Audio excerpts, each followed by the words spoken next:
Baik, Assalamualaikum warahmatullahi wabarakatuh.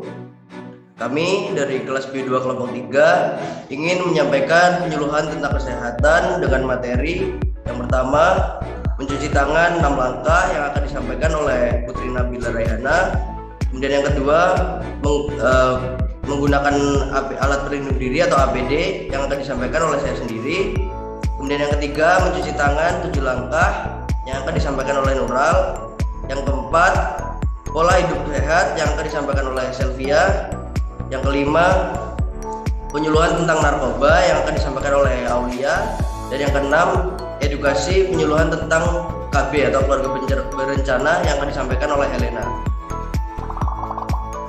Baik, langsung saja yang pertama akan disampaikan oleh Putri Nabila. Di atas waktunya, di sini saya akan menyampaikan tentang tata cara mencuci tangan dengan 6 langkah. Sebelumnya, Assalamualaikum warahmatullahi wabarakatuh.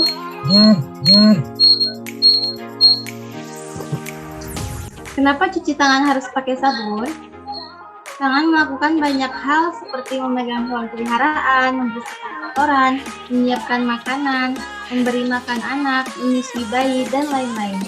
Jika tidak mencuci tangan, maka dapat memindahkan kuman penyakit. Kulit tangan kita selalu lembab karena secara alami mengandung lemak. Oleh karena itu, kuman atau kotoran mudah menempel ke tangan kita dan akan berpindah ke benda atau makanan yang kita pegang. Kuman-kuman penyakit senang berada di tempat yang kotor. Cuci tangan harus pakai sabun dengan air mengalir, karena dengan memakai sabun dapat membersihkan tangan dari kotoran yang mengandung kuman penyakit. Cuci tangan pakai sabun dengan air mengalir dapat mencegah penyakit diare, infeksi saluran pernafasan, atas hingga lebih dari 50%, menurunkan 50% insiden avian influenza, hepatitis A, kecacingan, penyakit kulit, dan mata. 5 waktu penting cuci tangan pakai sabun. Yang pertama, sebelum makan. Yang kedua, setelah BAB. Yang ketiga, sebelum menjamah makanan. Yang keempat, sebelum menyusui. Yang kelima, setelah beraktivitas. Menurunkan 6 langkah cuci tangan yang benar, yaitu yang pertama, basahi tangan kita, gosok pada telapak tangan, kemudian usap dan gosok kepada kedua telapak tangan secara lembut dengan air mengalir. Yang kedua, usap dan gosok juga kedua punggung tangan secara bergantian. Yang ketiga, gosok sela-sela jari tangan hingga bersih. Yang keempat, bersihkan ujung jari secara bergantian dengan posisi saling mengunci. Yang kelima, gosok dan putar kedua ibu jari secara bergantian. Yang keenam, letakkan ujung jari ke telapak tangan, kemudian gosok perlahan, bilas dengan air bersih dan keringkan. Berikut yang dapat saya sampaikan, semoga dapat menambah pengetahuan teman-teman semua. Terima kasih. Wassalamualaikum warahmatullahi wabarakatuh. Baik, waalaikumsalam warahmatullahi wabarakatuh. Kemudian yang kedua akan disampaikan oleh saya sendiri, yaitu tentang APD. Sebelumnya, Assalamualaikum warahmatullahi wabarakatuh. Perkenalkan, nama saya Afid Fadila. Di sini saya akan melakukan penyuluhan kesehatan tentang pentingnya APD. Sebelumnya, apakah ada yang tahu apa itu APD?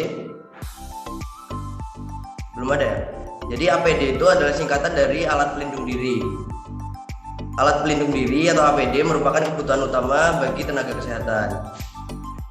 Penggunaan APD sangat penting demi mencegah dari terpaparnya virus dan penyakit. Karena virus seperti virus corona bisa menular melalui percikan atau droplet pasien saat batuk atau bersin. Memakai alat pelindung diri atau APD saat bekerja bisa mengurangi resiko apabila terjadi kecelakaan kerja. Sedangkan jenis alat pelindung diri yang digunakan juga berbeda-beda, tergantung dari jenis pekerjaan yang dilakukan. Dalam masa pandemi virus corona seperti sekarang ini, alat pelindung diri pada tenaga medis biasanya terdiri dari kacamata, yang kedua masker, yang ketiga topi bedah, yang keempat sarung tangan, dan yang kelima jubah berbahan khusus yang dikenal dengan nama hazmat suit atau baju hazmat. Dalam memakai atau melepas alat pelindung diri pun tidak bisa sembarangan. Harus benar-benar sesuai dengan panduan agar tidak terjadi kecelakaan saat bekerja. Tidak hanya itu, Perlengkapan alat pelindung diri juga tidak bisa digunakan berkali-kali, kecuali sepatu dan kacamata. Namun dua alat tersebut harus dibersihkan sesuai prosedur setelah pemakaian. Sementara untuk jubah atau baju hazmat, sarung tangan, masker, dan penutup kepala harus dibuang dan diganti atau hanya sekali pakai. Sedangkan untuk masker, misalnya dianjurkan untuk segera mengganti masker jika sudah basah atau setelah dipakai selama 3-6 jam. Langkah-langkah memakai alat pelindung diri. Yang pertama, pakai terlebih dahulu baju dan sepatu kerja khusus. Kemudian yang kedua, mencuci tangan menggunakan sabun atau hand sanitizer. Yang ketiga, memakai topi bedah. Yang keempat, memakai masker pelindung medis. Yang kelima, memakai sarung tangan dalam. Yang keenam, memakai kacamata pelindung. Dan yang terakhir, memakai sarung tangan karet sekali pakai. Kemudian selanjutnya, langkah-langkah melepas alat pelindung diri. Yang pertama, mengganti sarung tangan terlebih dahulu. Kemudian yang kedua, melepas pakaian pelindung. Yang ketiga, melepas kacamata pelindung. Yang keempat, melepas masker. Yang kelima, melepas topi. Yang keenam, melepas sarung tangan. Dan yang terakhir, mencuci tangan. Demikian penyuluhan kesehatan tentang alat pelindung diri yang dapat saya sampaikan. Kurang dan lebihnya saya mohon maaf. Saya akhiri. Wassalamualaikum warahmatullahi wabarakatuh. Kemudian selanjutnya penyuluhan kesehatan tentang materi mencuci tangan 7 langkah yang akan disampaikan oleh Nural. Kepada Nural dipersilakan.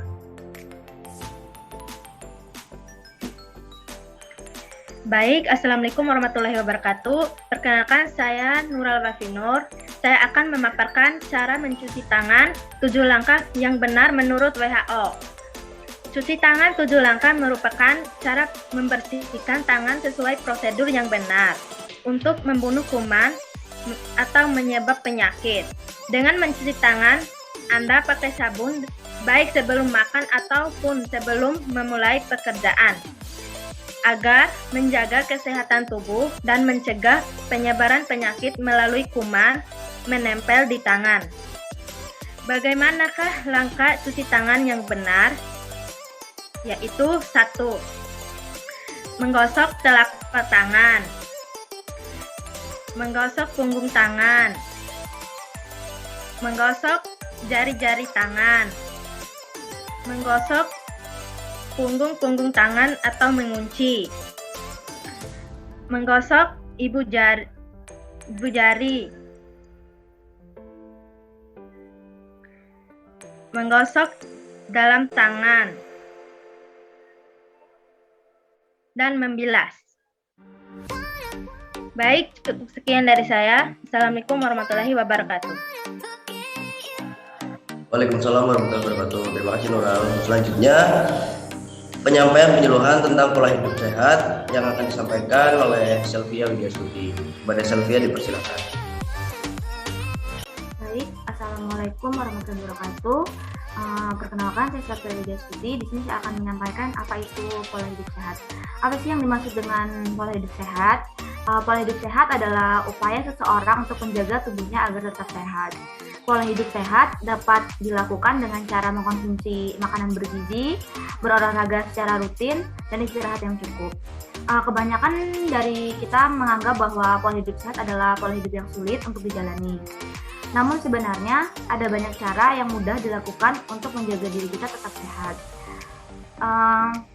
Pada dasarnya setiap orang pasti ingin memiliki tubuh yang sehat. Namun, seiring dengan berkembangnya zaman dan kesibukan, terkadang kita menjadi lupa menjalani pola hidup sehat guna menjaga kesehatan.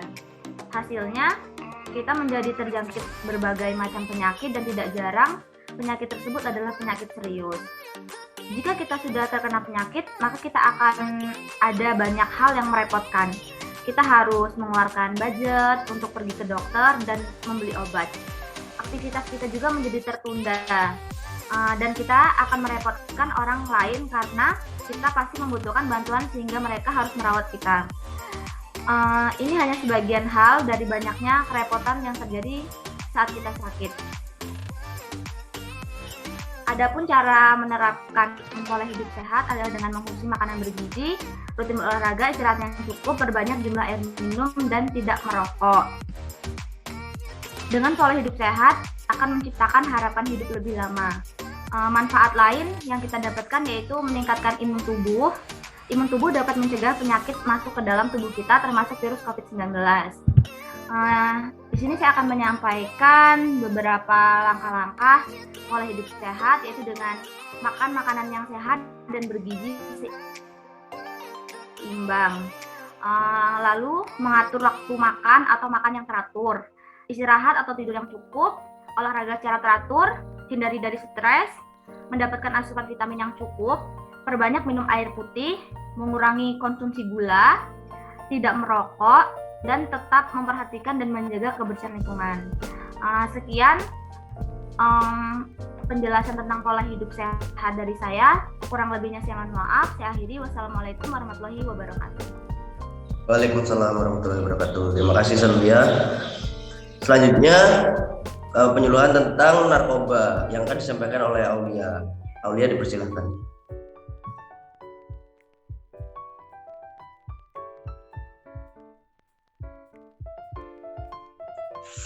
Assalamualaikum warahmatullahi wabarakatuh. Di sini saya akan menyampaikan tentang penyuluhan edukasi tentang narkoba. Salah satu hal yang sejak dulu menjadi permasalahan dalam masyarakat dan membutuhkan perhatian khusus adalah penyalahgunaan obat-obatan. Narkoba merupakan singkatan dari narkotika, psikotropika, dan bahan adiktif lainnya. Sebenarnya narkoba itu obat legal yang digunakan dalam dunia kedokteran. Namun sekarang ini narkoba banyak disalahgunakan. Bahkan kalangan muda tidak sedikit yang menggunakan narkoba. Banyak dari mereka yang menggunakan narkoba dengan alasan untuk kesenangan batin.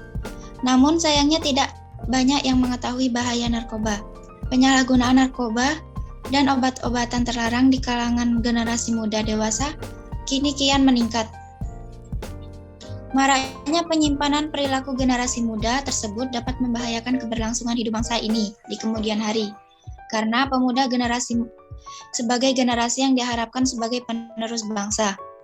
Semakin hari semakin rapuh digerogoti zat-zat adiktif penghancur saraf.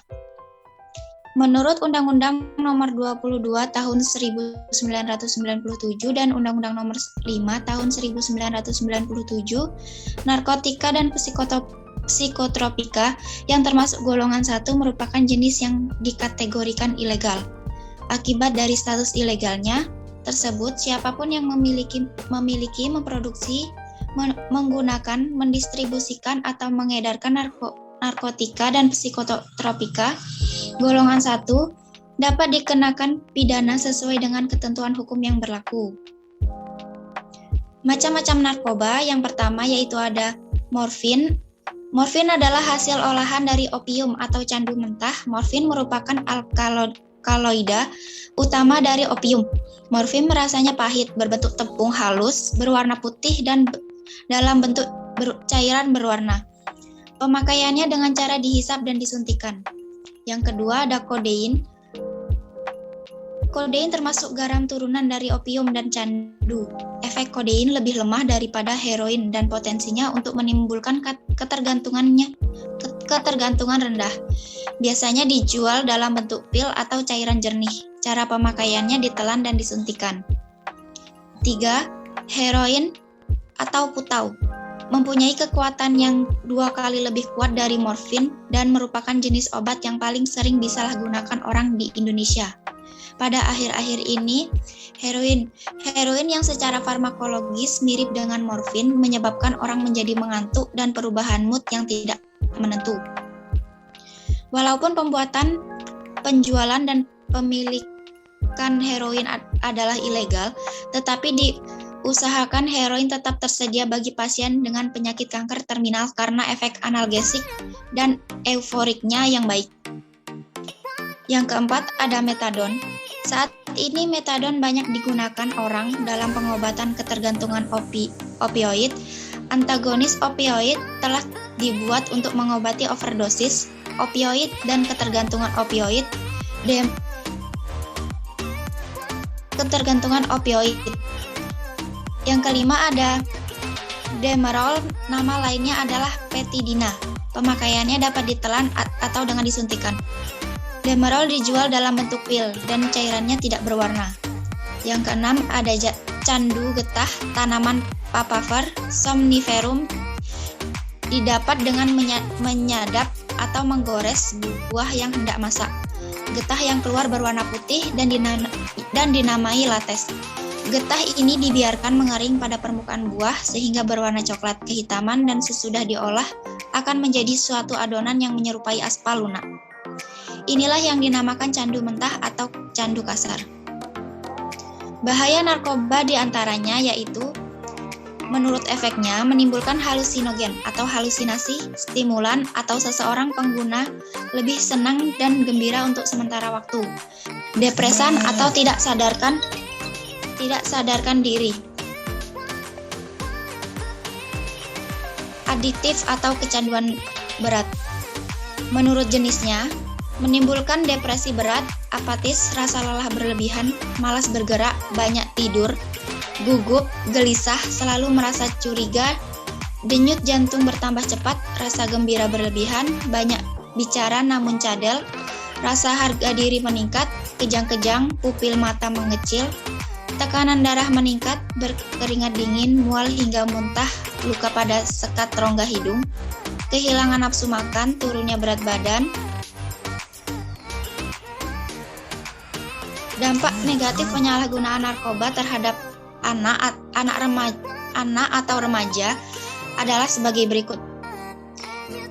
Perubahan dalam sikap, perangai, dan kepribadian, sering membolos, menurunnya kedisiplinan dan nilai-nilai pelajaran, menjadi mudah tersinggung dan cepat marah, sering menguap, mengantuk, dan malas, tidak mempedulikan kesehatan diri, suka mencuri untuk membeli narkoba.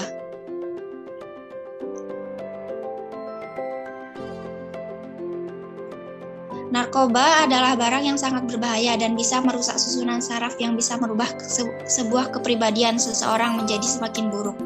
Selain itu, narkoba adalah sumber dari tindakan kriminalitas yang bisa merusak norma dan ketentraman umum, serta menimbulkan dampak negatif yang mempengaruhi psikologis.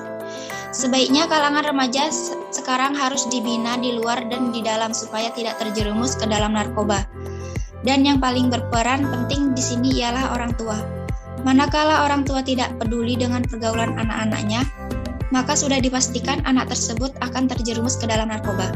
Dan apabila terjerumus akan sangat berbahaya jika terlalu lama dan sudah ketergantungan narkoba, maka lambat laun organ dalam tubuh akan rusak dan jika sudah melebihi takaran, maka pengguna itu akan overdosis dan akhirnya kematian. Cukup sekian dari saya. Wassalamualaikum warahmatullahi wabarakatuh. Waalaikumsalam warahmatullahi wabarakatuh. Terima kasih Aulia. Kemudian yang selanjutnya penyuluhan tentang KB atau keluarga berencana yang akan disampaikan oleh Helena. Kepada Helena dipersilakan. Baik, Assalamualaikum warahmatullahi wabarakatuh. Di sini saya akan melakukan pembacaan materi tentang KB. KB adalah suatu usaha untuk mengatur jumlah dan jarak antara kehamilan anak guna meningkatkan kesehatan dan kesejahteraan keluarga.